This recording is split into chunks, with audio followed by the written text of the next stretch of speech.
If you want to become a better angler in 2024, what skills should you focus on? What things are actually going to elevate your game so that you catch more fish and you feel a lot more confident in yourself this coming year than you did in 2023?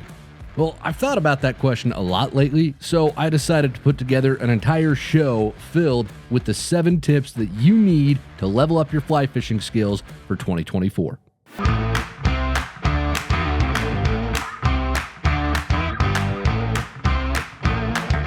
This is Untangled, fly fishing for everyone, presented by Ventures Fly Company.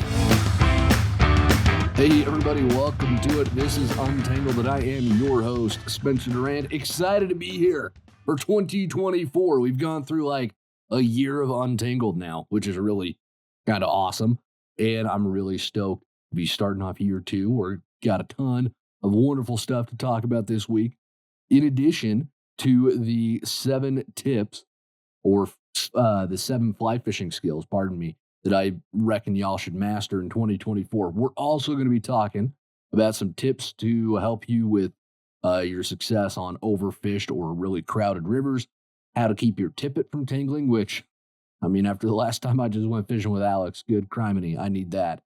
And the best times of the year to fish as well, plus a few tips on fishing lakes for brook trout. So we've got a ton to dive into today. But before we get into that, I do want to remind everybody listening that next week, so this will be episode 57, we have a wonderful, wonderful episode. The folks over at Squala Fishing sat down with us to talk everything waders. So all of your questions that you've sent in about waders, about, should I buy the expensive ones or should I get the cheap ones? How do waders, like how do I take care of them? How do I store them? Why do they fail? All of those questions are going to get answered next week. You do not want to miss episode 57. So set a timer in your phone or something. I mean, I can only send out so many carrier pigeons at once to remind people, but I'm willing to do that if that's what it takes, because you're not going to want to miss next week's episode. All right. Well, with that wrapped up, folks, let's dive into the meat of really what I wanted to chat about today. And that is some of the critical skills that I think anglers should focus on developing in 2024 if you want 2024 to be a banner year for yourself personally with fly fishing. Because I know for me personally in 2023, it was kind of a dud. I had some good moments, but I didn't get out nearly enough. You can always thank the day job for that, right? I've just been busy. And I didn't spend nearly enough time exploring new water. We talked about that a little bit, I think, in episode 54 about the value of exploring. But I didn't get out to do that kind of stuff enough. So I really want to improve my 2024 as well. But the skills that we're going to talk about today, there's 7 of them. And the skills that we're going to talk about, I really believe these are going to help you become a much better angler, especially, I kind of envisioned to all the folks who started listening to Untangled last year, and you're part of the VFC family now. We're kind of on this growth curve together, right? We've introduced a lot of beginner topics, beginner tactics, and skills, and now I want to prod you into that medium area where you aren't a beginner anymore. You may not be an expert, but I want to give you those tools to give you more confidence when you get out there on the water. So that's really where all of these ideas stem from. So with that in mind, like I said, there's 7 of them, and I am going to go through them all in some detail. The first one that I think is really worth mentioning is fishing with emergers. And I know I've talked about emergers a lot lately, so please forgive the redundancy, but I'm only bringing them up this much because they are that important, right? I put like wings. Okay, my wife, wings, fishing are like my top 3 most important things in my life, right? Okay, probably my wife, fishing, and then wings. But I would put fishing emergers right up there. It's like A and B. It's that important, right? If you don't fish with emergers, you are missing out on so many different opportunities, because most of the mayfly hatches that I end up fishing on a regular basis, I have more success when I am using emergers during those mayfly hatches than I do with the duns because fish just love to key in on those emergers. They're a very easy target. Even when the duns are on the water, you will often get fish eating the emergers anyway because they're an easier target than the duns. The duns can flutter away, but the emergers are crippled. They're just sitting there. They're like, I can't get up, and they're stuck. And that just triggers something in a trout. They just love them. So from a from just a success standpoint of putting fish in the net, you really can't miss out on the opportunity to fish with emergers. And for those who may not know, emergers, they're the emerging form of a bug that gets stuck in the surface film and fish key in on them again because they're very easy to target. The easiest way to recognize an emerger eat versus a fish eating the dun is if you see the fish eat and you just see its dorsal fin and tail fin break the surface, that means it just ate an emerger. If you see its entire head come up out of the water, that means it ate a dun. And again, I want to circle back to the fact that when I'm fishing a lot of the mayfly hatches out here in the West, I tend to have a lot more success with emergers than I do with duns. Last year, I was out and there was a really early mayfly hatch on a river near where I'm at here in Wyoming. And I was throwing, you could clearly see the duns. They were coming off. I got there. It was perfect. There was no wind, which for Wyoming is amazing. And as I got no wind, I'm already like, ooh, this is going to be an amazing day. I get there right as the hatch is starting. So I just start to see the bugs coming off of the water and the fish really start to key in on it. And they're going to town and they're eating. And I'm throwing a little size, I think like an 18 blue wing out there. Like, oh yeah, I'm going to get into fish, right? No, it just got ignored, even though there were boatloads of duns on the water. Well, as soon as I switched over to a sparkle dun, which is probably my favorite emerger pattern. I was telling Alex the other day, like, we need to sell a box at VFC that is nothing but sparkle duns because I just love them so much. So hopefully that gets in the works for 2024. But they're just a killer fly. And anyways, I switched to that sparkle dun and it's like a switch flipped and I was into them. It was one of the best days of fishing that I've had, all because I was fishing with that emerger pattern. And it's like the cheat code for mayfly hatches. So I can't overstate the importance enough of how much you need to learn to use emergers, learn to tie them, learn to recognize them, and get out there and fish them because it really is going to make a difference in your fly fishing. And we do have an entire episode just on fishing emergers. So I will link that in the podcast description so you can take a look at it if you want as well. Now, moving on from emergers. So that was tip number one. Tip number two is all about the strike zone. This is something that we've talked about a lot, but the strike zone is the location where the fish are eating in the water column. So it could really be anywhere. Sometimes it's near the bottom, sometimes it's higher in the water column. Very often, though, it's going to be in that bottom foot or so of the water column. And when we talk about getting into the strike zone, we're mostly referring to fishing with nymphs. You want to get your nymphs down to where the fish are hanging out, where they're actively feeding.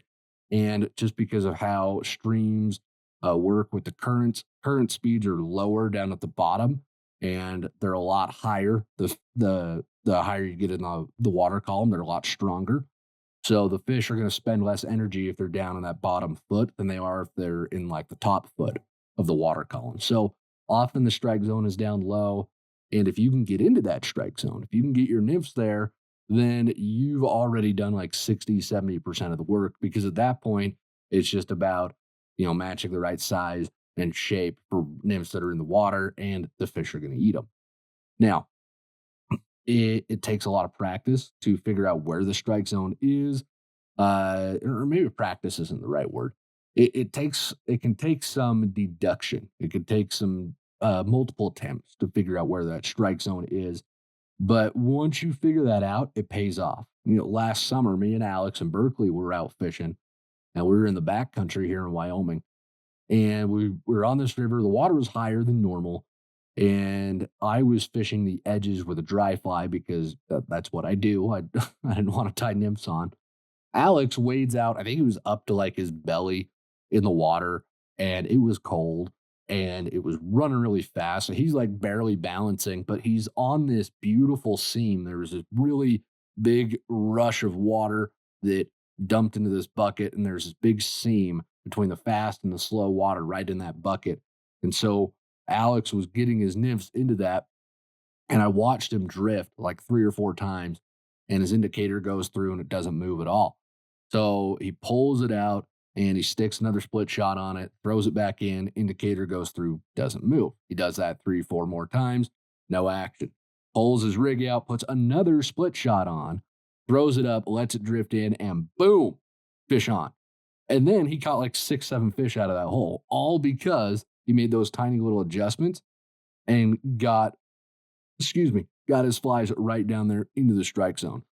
And I caught 1 on a dry fly on the edges. Alex caught just out of that hole, I think he caught like 5 or 6. So he was showing me up because he got into the strike zone. He got where the fish were, and he put fish in the net. It really can be that simple.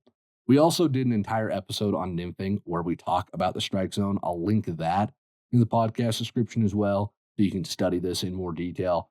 We also have a pocket nymphing guide that talks about the strike zone. I'll link that as well in the podcast description, so you can take a look at all those resources and really start to figure out the strike zone for yourself. All right, tip number 3. Third thing you got to master is matching the hatch. Point blank, learning to recognize the bugs that are hatching is going to help you succeed.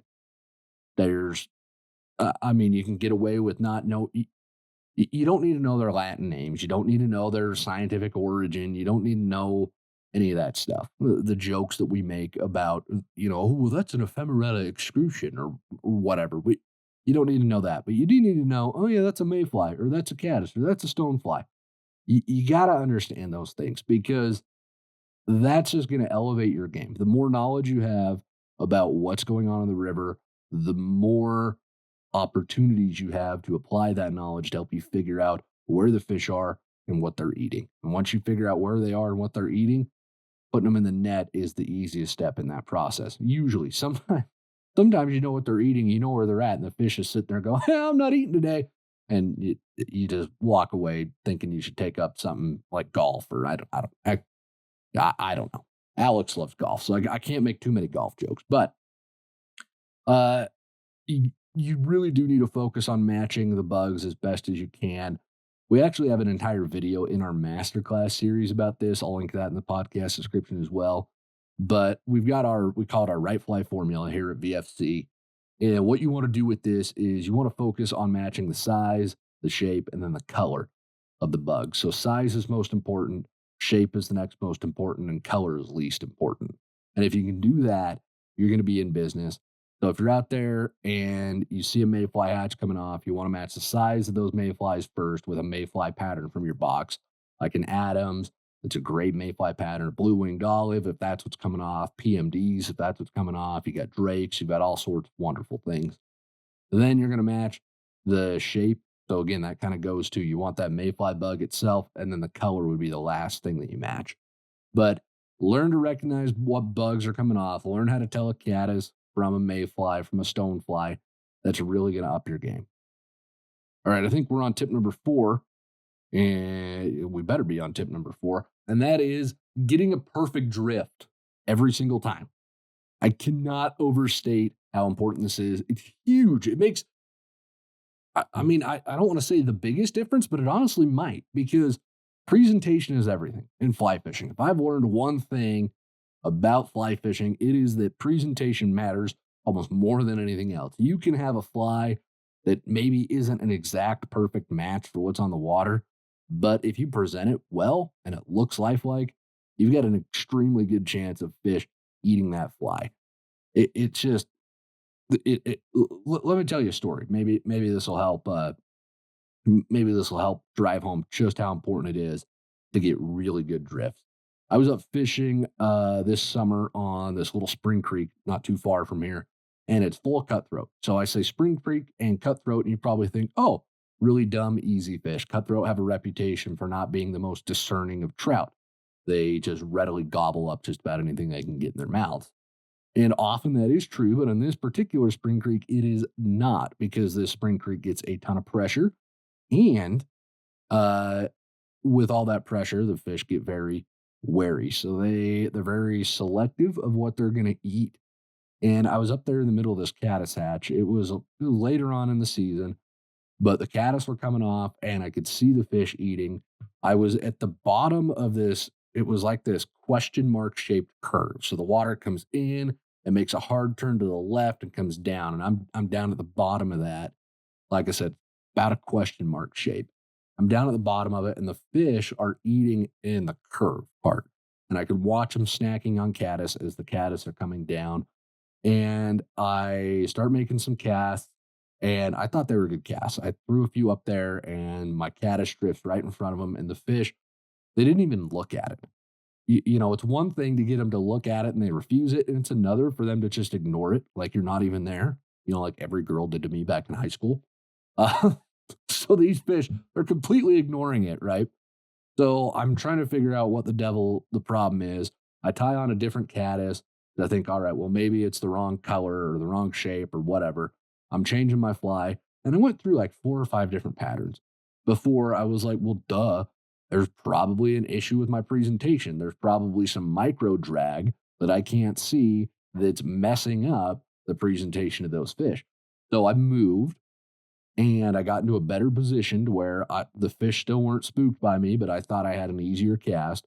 Threw that cast up there, and the fish started to look at it this time. So I'd made progress. They took a look at it, but they were still ignoring it. They kept refusing it. They'd look at it, and one of them, he came up and he bumped it with his nose, and then I swear he just shook his head like, no, that's not real, and then swam off. So I'm sitting there trying not to swear too loud because I don't want to scare the bears that are in the bushes or whatever. And I take another step, I get into a better position, and I'm like, well, there must be some micro drag because if the fish are refusing it, then there's something that's wrong with my presentation at this point because it's probably not the fly. It's probably there's something wrong with the presentation. So I pull the fly out and I look, and I had 6X tippet on. The fly was fine. I was like, all right, it's definitely on me. I'm moving to this last position, threw the cast out, and what do you know? Fish come up, fish eats the bug. I set the hook. I'm fighting it. I'm really excited because it was a big one, and then it broke me off. But the point remains, even though he broke me off, I hooked the fish. I didn't catch him because I didn't get him in the net, but I hooked him. And that matters a ton because, again, it goes to show how important that drift was, how important that presentation was. If I didn't have good presentation, I'm not catching that fish. And it all comes down to your drifts. So again, I cannot overstate how important it is to get drag-free drifts every single time you're fishing, every single time you're presenting a fly. If you can eliminate that drag, you are like 60-70% of the way to catching that fish. All right, tip number 5 is, yes, this is tip number 5. Make it sure. Because I didn't number them, of course. I just wrote them down. But tip number 5 is all about eliminating the guesswork. And what I mean by this is this skill certainly comes with time, but as a newer angler myself, when I was a newer angler, all those years ago, because I'm feeling really old these days. I'll be honest with you guys. I'm feeling my age. Okay. I'm not even gonna go down that road. But anyways, when I was a newer angler, I felt intimidated because I didn't always feel confident in my skills, especially when I went to bigger rivers, because I grew up fishing a lot of the local rivers along the Wasatch Front in Utah. So I felt comfortable there. But my first trip to the green, I think I shared that story earlier on the podcast. I didn't know what to do. I was throwing a San Juan worm at fish that were rising because I was an idiot and didn't know what I was doing. But I was also really intimidated because I'd never fished water that big before. So the best way to eliminate the guesswork and to not feel as intimidated is learn as much as you can so that you can take the guesswork out of the equation when you get out on the water. Don't just get there and try to guess where the fish are. Break the water down into likely lies. Fish those places and be confident in your fly selection and presentation. I read somewhere once that confidence flies are really just flies that you feel good fishing, and sometimes you fish them better than others. I think there's a lot of truth in that statement. And again, if you can learn as much as you can about this sport, which I hope, I mean, that's the whole reason we do Untangled, right? We're trying to help y'all learn. So if you can take this stuff and internalize it, that's going to help you eliminate the guesswork when you get out in the water. You're going to feel a lot more confident, and hopefully that sense of intimidation will go away. All right, tip number 6 is the double haul. This is an advanced, yeah, I'd call it an advanced casting technique that generates higher line speeds. It's something that every angler needs to know because there are tons of situations where you're going to want higher line speed. You are going to want to learn the double haul, or you're going to want to wait to learn the double haul, though, until you're a solid caster, because you do need a really good casting mechanics to get the most out of the double haul. If you want the best results from this cast, you've got to have solid casting mechanics first. Now, a double haul, all it is it happens when you pull or haul on your line during the cast. This increases the line speed. Line speed gets tossed around a lot when we're talking about fly rods. Like, oh, this rod generates ridiculously high line speeds. And we throw that term around a lot, but there's not, I don't know that it's clearly defined as to why it matters. Line speed's exactly what it sounds like. It's how fast the line is moving. But why does that matter? Well, line speed, if your line is moving quicker, it can help you add distance to your cast. It can help you fight the wind or turn over large flies, or all three of those things. So the higher line speed you have, if you are able to properly take advantage of that line speed, it's going to help you add distance. It's going to help you beat the wind. It's going to help you turn over large flies and really heavy rigs. It's going to help you do all of those things. So that's why the double haul is so important. It's going to add some line speed and help you be more efficient and effective with your casts. All right, tip number 7, the last but not least, this is all about learning to fish the high water. I think I've talked about this before here on the show. In fact, I know I have, but it really is important to learn how to fish high water. I think learning this is going to help you a ton wherever you're at in the world. But the kind of high water I'm talking about is the water that's high from runoff. It's high, but it's clear enough to fish, or it's just higher than normal. It's not like the chocolate milk, like you look at it and you're like, how are the fish surviving in that? It's not that kind of high water. I'm just talking the higher water that a lot of the times you look at it like, it's high, I can't fish it. And when you say that, you lose out on a ton of opportunities. And I lost out on a ton this year because we had a lot of high water here in Wyoming with the really cold late winter that we had. So I was sidelined for a lot of spring, even early summer, because the water was high, and I kept telling myself, "Oh, it's too high to fish. It's too high to fish. It's too high to fish." Really, I was just lazy. I didn't want to put the work in to fish the higher water, and not that it's even that much more work. You just have to be much more selective about where you fish. You end up walking a lot more because you got to find the right water. And really, there are some rivers where you just can't fish when they get blown out. But even when the water is dirty, the fish still got to eat, and they're definitely going to. The trick is to focus on putting your bugs in the places where the fish are going to be gathered. And that is any bit of slow water that you can find, fish are going to be there. You're going to want to focus on those slow waters. So stuff tucked right up against the bank, any big pockets behind boulders, eddies. The fish are going to be stacked in those spots during high water because they're going to be pushed out of all of their other lies with all the extra current speed and whatnot going on. But the nice thing is all that high water is churning up the river quite a bit, and it's throwing a ton of food out there for the fish. So they're not hurting for food to eat. That's why after really high water, when the high water comes down, you usually find a lot of fat, very healthy fish. It's because they've been eating really well during that high water moment. So if you could focus just on fishing the calm water, getting your bugs down deep enough in that calmer water, that's going to help you fish the high water. And those are the 7 tips. Those are the 7 things that I think if you really focus on those this year, you're going to see 2024 just become your banner year for fly fishing. I hope y'all enjoyed those, and you're going to want to get ready because we are going to jump into the Q&A portion of this week's show.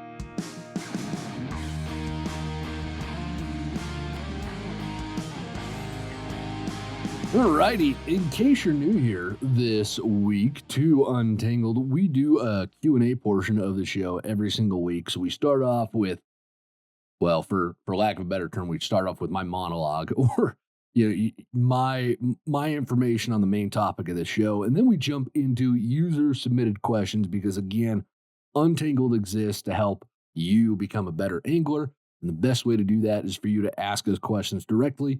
I answer them. And then if you need any more follow-up, you can certainly send those on in. And if you do have a question that you would like answered here on the show, we need them. We never have enough questions, so you can submit them. There's always a link in the podcast description. Send your questions on in, and I try to answer between 3 and 4 every week here in this portion of the show.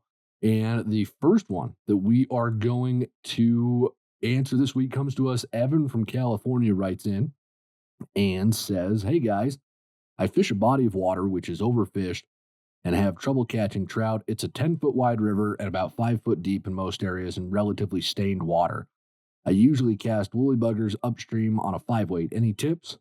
I love your videos and can't wait to hear more from you guys." Evan, good question. So you present a few different things here. Let's try to go through them together. First off, you usually just fish a woolly bugger. Like, that's the only fly that you ever really fish there. If that's the case, then I would highly suggest fishing other flies if that's not catching trout for you, because obviously it's not working out. So you need to match whatever readily available food source is there in the river if you want to get some trout in the net. I would highly recommend that you start by looking at what's around the water and what's in the water as far as bug life goes. So if you notice some bugs on the river surface, take a good look at them. See if you can figure out what they are, if you know your bugs. If you don't, take a really good look at them, maybe even take a picture of one of them if you can. Then open your fly box and look for bugs that match what you just found. You can do that for whatever's in the water too. You pick some rocks up, you turn them over, all the little bugs on the bottom of the rocks that are squirming around, that's fish food, man. And if you can match what you see in the river to what's in your box, then boom, you're already on a better trajectory than if you just show up and you're going to fish your woolly bugger. And, if the fish are in the mood to chase streamers, they're going to eat it.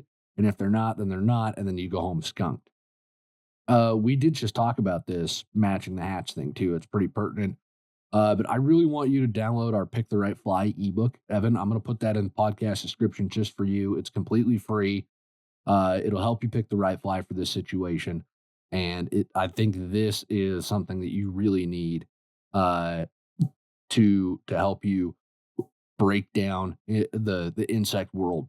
So again, I'm going to put that link in the podcast description just for you, Evan. Definitely check that Pick the Right Fly ebook out. Now, the other thing that you bring up is that the water is overfished. And I put that in air quotes because it can mean a lot of things. I'm not mocking you. I promise I'm not mocking you. But I'm going to assume that I'm going to assume that by overfished, you are talking about how the river sees a lot of pressure so that the fish are pickier. If it's overfished in another sense, then that might mean there just aren't any fish there to be caught, which if that's the case, then, I mean, you got to go somewhere else to fish. So we are going to focus on tactics here that will help you succeed in highly fished, very crowded fisheries versus success where there's not any fish, because if there aren't fish, then it's kind of hard to succeed. Anyways, hopefully you understand the point I'm trying to make there. There's a river in Utah, gets tons of pressure. It's right next to a prominent college, and it flows by a ski resort that used to be owned by a movie star. But we have been asked to not name this top secret fishery, so I'm going to keep that on the down low for you today. Anyways, like I said, this river gets a ton of pressure, and the fish can be insanely picky. Some of the pickiest fish that I've ever met. They are known to love very small sow bugs and midges drifted in very precise locations. The key thing that I had to learn on that river was to get my presentation perfect. That involved getting a drag free drift first so that I was constantly paying attention to my strike indicator, ensuring that it wasn't dragging or being pulled by my fly line. That also meant that I had to do a lot of mending. The second thing I learned was the value of matching fly size. So the fish in this river, they don't really care about the color too often, but they are very picky about the size. I had to make sure that I was fishing a size 18 sow bug because if I had a 16 or even a 14 on there, they'd turn their nose up at it. They wanted 18s, and if it wasn't an 18, they weren't going to eat it. I had to match my fly choice to the natural sow bugs I saw in the water. But once I did that, I saw a big increase in my success. And then the last thing I focused on, of course, was making sure that I did get my flies into the strike zone. This river is a nymphing river. There are good dry fly hatches, but I'd say probably like 80% of the fishing I see people doing there is with a nymph rig, some kind of indicator and split shot. And the fish are all pretty consistently in that lower third of the water column. So I had to adjust my indicator and my split shot almost from run to run to ensure that I was at the right depth. If I had the right depth and I had the right size fly on, I'd usually get a few fish sooner or later. But a lot of success on these pressured waters really comes from a willingness to be stubborn, a little bit repetitive as well. And I don't always have those two traits. So if you do, you will be able to see some success there. I would give these tips a try, see what happens on that river, and please let us know how it goes.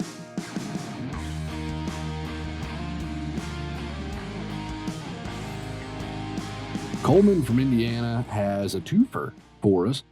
First question is I am still pretty new to fly fishing and I'm struggling to keep from knotting my tippet. What can I do to improve? And number two, when trout fishing, is there a more prolific time of year like pre spawn? Good questions, Coleman. Thank you. Coleman from Indiana. Thank you. So the tippet problem, I'm going to assume that you're talking about you're getting knots in the tippet while you're casting, correct? Because if that's the case, then you are probably getting what's called a tailing loop during your cast. A tailing loop happens when you move your rod tip way too quickly during a cast on the front or the back stroke of that cast. It makes your loop fall apart and creates what we call wind knots in your tippet and or leader. We say they're wind knots, they're really not. They just happen when you get a tailing loop. The best way to avoid this is to pay attention to your rod during the cast and wait until your fly line is straightened before moving the rod to the next casting stroke. We have an entire masterclass video on casting. I'm going to link that in the podcast description for you. It's really good to get those visuals. But again, that tailing loop, and I mean, it happens to me sometimes too. I get too impatient. And it really is what it sounds like. Instead of your loop being that perfect loop that we all envision when we're throwing a cast, it really just looks like it's falling apart in the air and you're just pushing this giant tangle back and forth. And when that happens, your tippet almost always is going to knot up on itself. So, again, the best way to eliminate that is to make sure you are letting your loop unfurl completely in front of you and behind you before you make your next casting stroke. If you need to watch your loops unfurl before you get a feel for what it feels like from your rod, definitely do that. All right. When I teach folks how to fly fish and how to fly cast in particular, I make them watch so that they see, oh, yeah, this is what it feels like. Because you'll get that feedback in your rod, but as a newer angler, you don't really know what that means or what that feels like. But if you watch that fly line unfurl behind you and you feel in your rod when that load comes off, you're like, oh, that's what that feels like. That's what that is. And then you push your rod forward. That's where you start to learn the cast just by feel. You don't have to watch your loops. So watch your loops, pay attention to them. I promise that's going to help you out. Watch the casting video from our masterclass as well if you need to. Now, to your second question, trout will definitely get more aggressive before the spawn. And for trout that spawn in the fall, this also coincides with them feeding a lot more a pack on the pounds before winter. So they'll be really aggressive. Fall is definitely one of the better times to find big trout. especially big brown trout. So it's a really good time to go hunting for those. Spring is a great time as well, especially before runoff hits because the fish are waking up. They're eating a lot. Winter's gone, but the rivers aren't out of control yet. So the fish are eating.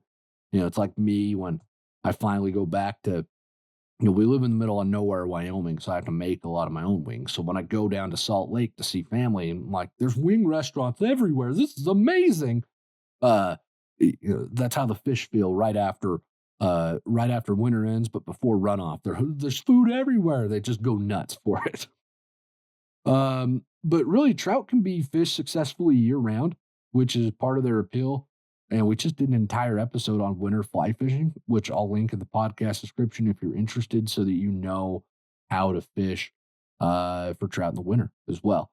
I would say the most prolific times of the year to focus on would be fall and spring, but I mean you can get into really good fish year round if you know what you're doing. So thanks a bunch for that question, for both of your questions, Coleman. I really appreciate it.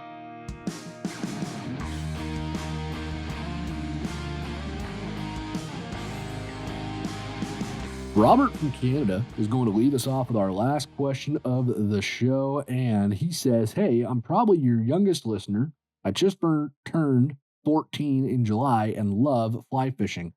I started when I was 9 and fell in love with it ever since. I've been fishing lakes to try and beat my personal best fish, which was a 4-pound, 18-inch brook trout. But my question was, me, my dad, and my brother were fishing this lake and a monster trout jumped by us. I was the first to cast and was using a green woolly bugger, which had worked for me in the past. I casted further than where the fish jumped so as to not spook it. I stripped the fly, into the strike zone, and nothing happened. My brother was using a spinner and cast it in the same spot and actually got hooked up into that fish. But my question is, what was I doing wrong? Maybe the fish didn't like what I was using. And again, that was from Robert from Canada. Congrats on getting into fishing. Man, good job. That's great. Thanks a ton for writing into the show. Really appreciate you taking the time to do this. So, without being there, it's kind of hard for me to explain why you didn't catch that fish, but your brother did. If it was your older brother who caught the fish, then you were just paying the younger brother tax, which there's no way to get out of that, man. I hate to break it to you. Oh, really, though, it could be any number of factors that influenced why the fish ate your brother's spinner but ignored your woolly bugger. My guess would be that the spinner angered the fish and got its attention more than your woolly bugger, especially if that brook trout was jumping. If it's jumping, then it's keyed in on emerging insects, most likely. So it'll ignore something like your woolly bugger because that's not what it's focused on.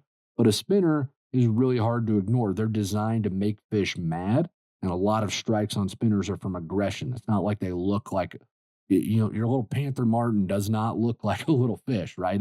It's designed to aggravate a fish enough, and it sounds like your brother's spinner did just that. So with that in mind, though, I do want to offer some tips on fishing for brook trout in alpine lakes because I think this could help.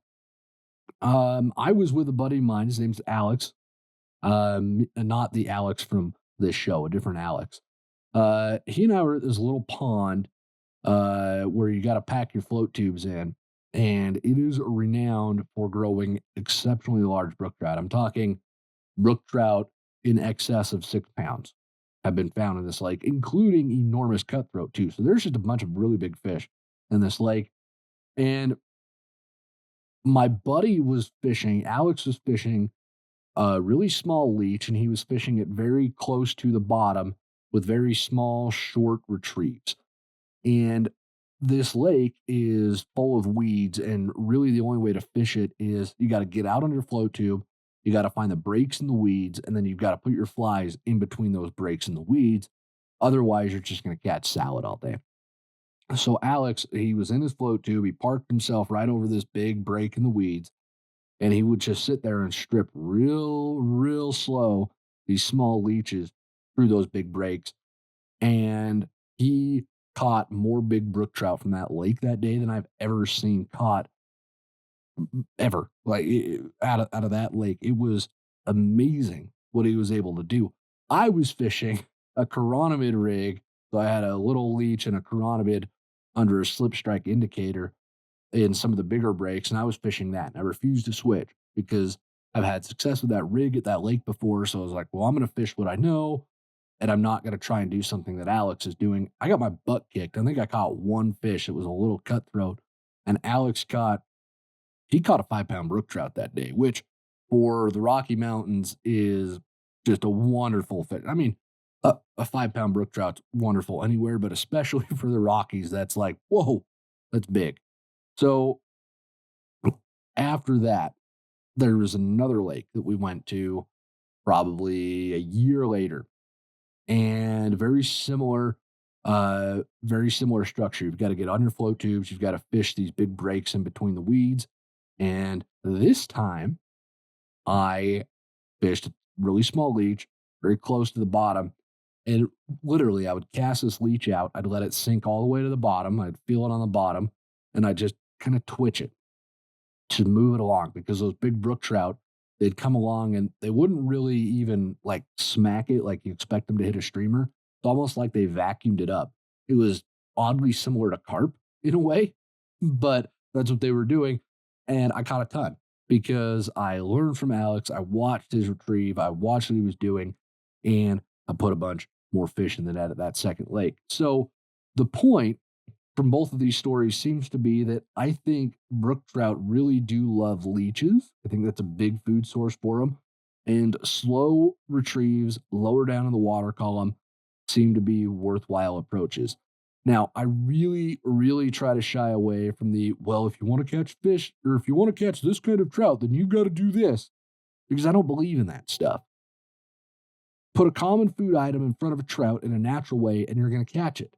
Catching certain types of trout depends way more on fishing where they are versus a specific method. We get questions like this a lot where, well, how do I catch more rainbows, or how do I catch more browns? And my answer is always, well, go to where they are, because a good food item in front of a fish, when that fish is in the mood to eat, is going to catch that fish. There's very rarely like, oh, well, you have to do this to catch browns, or you have to do this to catch brook trout.